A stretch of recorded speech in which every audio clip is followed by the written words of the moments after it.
Let me tell you about a specific kind of silence that most people never talk about.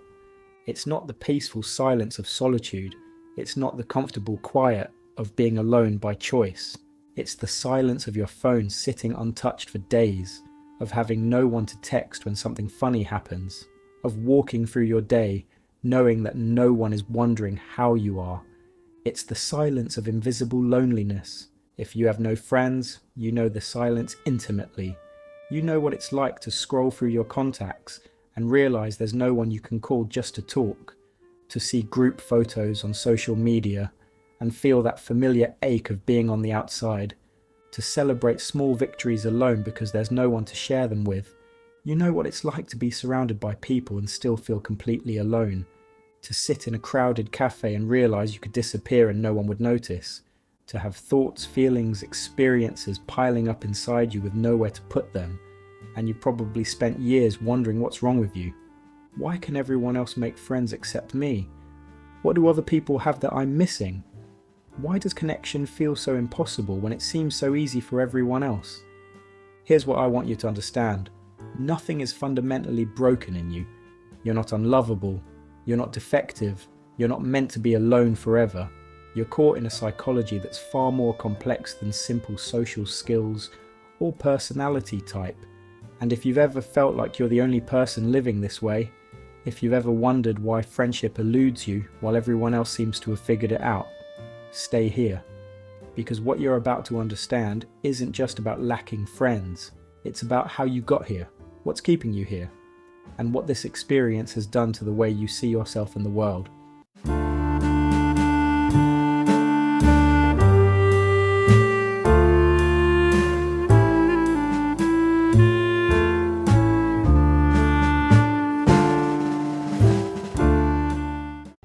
Here's something that happens in the brain of someone without friends.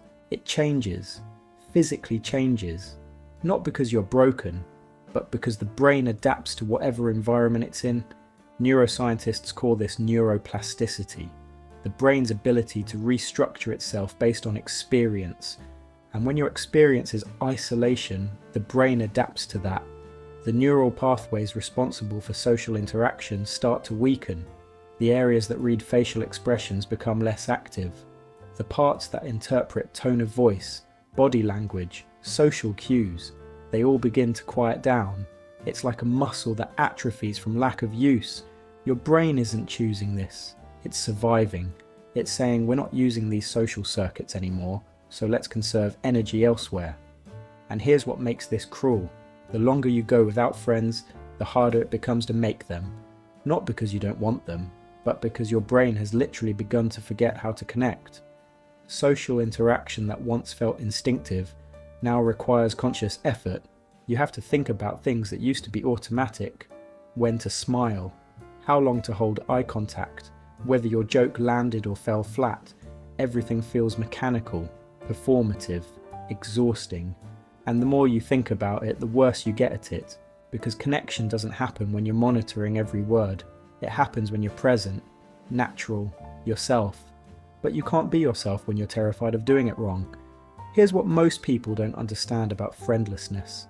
It doesn't just happen, it builds over time. Maybe it started in childhood. You were the kid who got picked last for teams, the one who ate lunch alone, the one who spent recess wandering the edges of the playground while everyone else played together. And you learned something fundamental in those moments. You learned that you don't quite fit, that something about you makes you different in ways that others can sense but you can't see. Maybe it started with betrayal, a best friend who shared your secrets, a group that turned on you without explanation, someone you trusted who used your vulnerability against you. And your brain recorded that lesson. It said, this is what happens when you open up. This is the cost of letting people in. Maybe it started with moving, a new city, a new school, a new job, and everyone already had their friend groups, their inside jokes, their established dynamics, and no matter how hard you tried to break in, you always felt like an outsider, like you'd arrived too late to a party that was already in full swing. Or maybe it started with nothing dramatic at all, just a slow drift, friends who got busy, people who moved away. relationships that faded without anyone really trying to save them, and you looked up one day and realised the silence had become normal. Whatever the beginning, the effect is the same. Your brain learned that connection is dangerous, that people leave, that vulnerability leads to pain, so it built walls, not consciously, automatically. Protective mechanisms designed to keep you safe from future hurt, and those walls worked. They kept you safe, but they also kept you alone. Here's something that happens when you've been hurt by friendship. You become hyper-vigilant to signs of rejection. You start scanning every interaction for evidence that people don't really like you. Someone takes an extra second to respond. They're probably annoyed with you. Someone cancels plans. They were just being polite when they made them. Someone seems distracted during conversation. They're bored. They can't wait to leave. This isn't paranoia. It's pattern recognition. Your brain is trying to protect you by spotting danger before it strikes. But here's the problem. When you're constantly looking for rejection, you start creating it. You pull back before you get hurt. You assume the worst before giving people a chance. You interpret neutral behaviour as negative because you're primed to see it that way. And people feel this. They sense your distrust, your defensiveness, your expectation that they'll eventually leave. And ironically, that expectation can become the very thing that pushes them away. It's a self-fulfilling prophecy. You expect rejection, so you behave in ways that invite it, and when it happens, it confirms what you already believed. See? I knew they didn't really like me. But you're not seeing the full picture. You're not seeing how your fear created the distance, how your walls blocked the connection you were craving. You're just seeing the end result, the leaving, the silence, the proof that you were right all along. Here's what happens when you have no one to talk to. The conversation with yourself becomes deafening. Every interaction gets replayed endlessly. You analyse every word you said, every expression on their face, every pause, every laugh, every moment of silence. Did I talk too much? Did I not talk enough? Did I say something weird? Did they think I was boring? You rehearse conversations that haven't happened yet. You script out what you'll say when you run into someone, how you'll respond to questions, what jokes you'll make to seem more likeable. But when the moment comes, the script falls apart and you're left fumbling, disappointed in yourself all over again.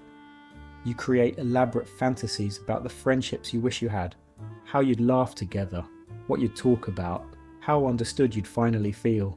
But these fantasies make reality even harder to bear. Because real people can't live up to the perfect friends you've imagined. This internal world becomes both sanctuary and prison. It's where you can be completely yourself without fear of judgment, but it's also where your thoughts spiral without anyone to reality check them.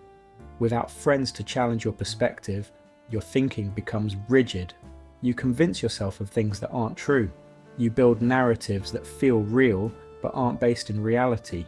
You tell yourself that you're fundamentally unlikable, that everyone else has something you lack, that you'll always be alone, and without anyone to contradict these beliefs, they calcify into truth. Here's something ironic about people without friends. They often understand social dynamics better than anyone else. Because you've spent so much time on the outside, you've become an observer. You see the hierarchies in groups, the unspoken rules, the performative aspects of friendship that others don't even notice. You can spot insincerity from across a room. You know when someone's smile doesn't reach their eyes. You notice when laughter is forced, when interest is feigned, when kindness is obligatory. This makes you perceptive, emotionally intelligent, deeply aware. But it also makes connection harder, because once you see through the performance, it's difficult to participate in it. You can't engage in small talk when you know it's meaningless. You can't laugh at jokes that aren't funny just to fit in. You can't pretend to care about things that don't matter. You crave authenticity, real connection, conversations that go beneath the surface. But most relationships don't start there. They start with surface level pleasantries and gradually build to depth. And you don't have the patience for that gradual build. You want to skip the small talk and dive into what's real, but when you try, people get uncomfortable. They're not ready for that kind of intensity from someone they just met, so you're stuck, unable to tolerate superficial connection. unable to access deep connection without going through the superficial first. While you wait for someone who can handle your depth, you appear distant, uninterested, hard to read, which prevents the very connections you're desperate for. Here's what happens to your self-image when you have no friends. It becomes distorted, warped by the absence of external reflection. Friends serve as mirrors. They reflect your positive qualities back to you. They remind you that you're funny when you forget, that you're kind when you doubt it, that you matter when you feel invisible. But without those mirrors, you only have your own perception, and your perception is harsh. You focus on every flaw, every awkward moment, every social mistake. You minimize your strengths and magnify your weaknesses. You convince yourself that you have nothing valuable to offer, that you're boring, that you're too much or not enough. And when someone does show interest in you, you can't believe it's genuine. You assume they must want something, or they're just being nice, or they haven't figured out yet how disappointing you really are. This skepticism sabotages every opportunity. Someone reaches out, you keep them at arm's length waiting for them to prove they won't hurt you. Someone invites you somewhere, you decline, convinced they don't actually want you there. Someone tries to get closer, you pull back, certain they'll eventually discover what's wrong with you and leave. You're so busy protecting yourself from future pain that you reject present possibilities. And every time you do this, it reinforces your belief. See? I knew it wouldn't work out. I'm just not meant to have friends. But you're not seeing the pattern. You're not seeing how your fear is creating the exact outcome you're trying to avoid. Here's what time feels like when you have no friends. It stretches, it warps, it loses meaning. Weekends that others fill with brunch plans, birthday parties, spontaneous hangouts, they stretch endlessly for you. You wake up Saturday morning with nothing scheduled, no text asking what you're doing, no one wondering if you want to meet up. Just empty hours to feel alone, and you try to fill them. You do hobbies, run errands, watch shows, keep yourself occupied. But it all feels hollow without anyone to share it with. Holidays become reminders of what's missing. You see families gathered, friend groups celebrating, couples everywhere, and you're alone. Again. Birthdays pass quietly, sometimes without anyone even knowing it's your birthday.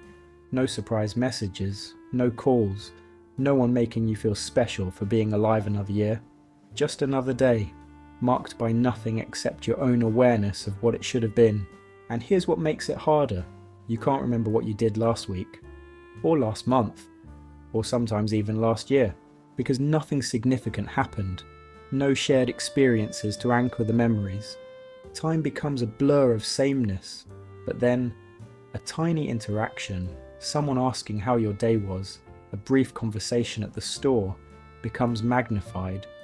You replay it for days, analyze it, hold on to it like it's precious, because it was the only human connection you had all week. This is what time looks like when it's not punctuated by friendship. Empty, heavy, endless. Here's something you've become expert at. Hiding the fact that you have no friends.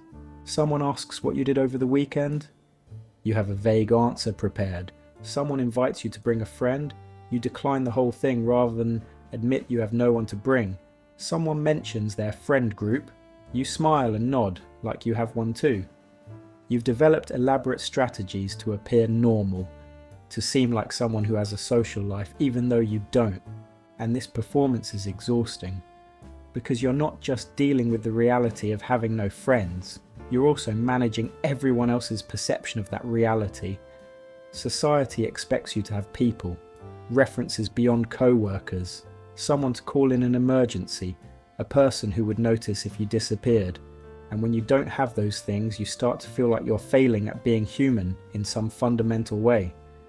So you perform normalcy, you hide the truth, you pretend. But pretending creates its own kind of isolation, because even when you're around people, you're not really with them, you're performing for them, and that performance prevents authentic connection from ever forming. Here's what social media does to someone without friends. It shows you constantly what you're missing. You scroll through photos of group dinners, weekend trips, birthday parties, casual hangouts, everyone laughing, everyone belonging, everyone together, and you're alone, scrolling, watching life happen to other people. The comparison is unavoidable, and it's brutal. Everyone else seems to have figured out something you're missing, some secret connection that you never learned, some quality that makes people want to be around them. And the more you scroll, the more isolated you feel. Because you're not just alone, you're alone while watching everyone else not be alone. Yet here's the paradox. Online spaces can also feel safer. Anonymous forums, virtual communities, digital friendships where you can connect without the vulnerability of face-to-face interaction. You can share thoughts without worrying about your tone of voice. You can disconnect if things get uncomfortable. You can be yourself in ways that feel impossible in person. And for a while, these digital connections feel like enough. But they're not. Not really. Because you can feel the difference between typing words and hearing someone's voice, between sending an emoji and seeing someone's actual smile. Digital connection is real, but it's not the same as physical presence, and eventually, scrolling through other people's friendships while having only digital ones of your own just highlights what you're missing. So here's what I want you to know. Your lack of friends is not evidence of your unworthiness. It's not proof that you're fundamentally unlovable or defective or meant to be alone. It's the result of a complex interplay of factors. Past experiences that taught you to protect yourself, brain adaptations to prolonged isolation, hypervigilance to rejection that creates self-fulfilling prophecies. All of these things are real. All of them make sense. All of them are understandable responses to difficult circumstances. But none of them mean you're broken beyond repair. You're allowed to grieve what you don't have. The friendships, the sense of belonging, the feeling of being known and chosen. You're allowed to be angry that it's this hard for you when it seems so easy for everyone else. You're allowed to feel exhausted from trying, from performing, from hoping and being disappointed. But you're also allowed to hope, to believe that connection is still possible, that the right people exist, that you won't always feel this way. You're allowed to be skeptical and hopeful at the same time, hurt and open, cautious and willing. Here's what I know. The walls you built to protect yourself are understandable. They made sense at the time. They served a purpose, but they're keeping out the very thing you need most. And healing doesn't mean tearing them down all at once. It doesn't mean forcing yourself into situations that feel unsafe. It means learning to build doors in those walls. Small ones at first, ones you can close if you need to. It means practicing connection in low-stakes ways, starting with lighter relationships and seeing if they can deepen over time. It means challenging the narrative that you're fundamentally unlovable, that everyone will leave, that you're too much or not enough, because those beliefs, while they feel true, are not facts. They're conclusions drawn from the painful experiences, and conclusions can change when new evidence emerges. So tonight, if you're sitting alone, if your phone is silent, if you're feeling that familiar ache of invisible loneliness, know this: you are not alone in feeling alone. Across the world, millions of people are in the same position, carrying the same weight, wondering the same things. You are not broken. You are hurt. You are adapted to difficult circumstances. You are protecting yourself in ways that make sense, but you are not fundamentally unable to connect. You're just carrying wounds that need tending before connection can happen. And that tending takes time, patience, gentleness with yourself. The depth you crave exists. The authentic connection you long for is possible, but it might not look the way you imagined, and it might not happen on your timeline. It might start small, with someone who seems ordinary at first but gradually becomes essential, with moments that feel insignificant but slowly build into something real. Your sensitivity is not weakness. Your depth is not too much. Your caution is not cowardice. These are all reasonable responses to what you've been through, and when the right people come along, the ones who are willing to move slowly, who can handle your depth, who won't punish you for your protection, they won't see these qualities as flaws. So be gentle with yourself. You've been surviving something most people never have to face, and survival is enough for now. Connection will come when you're ready, when the right people arrive, when the conditions are finally right.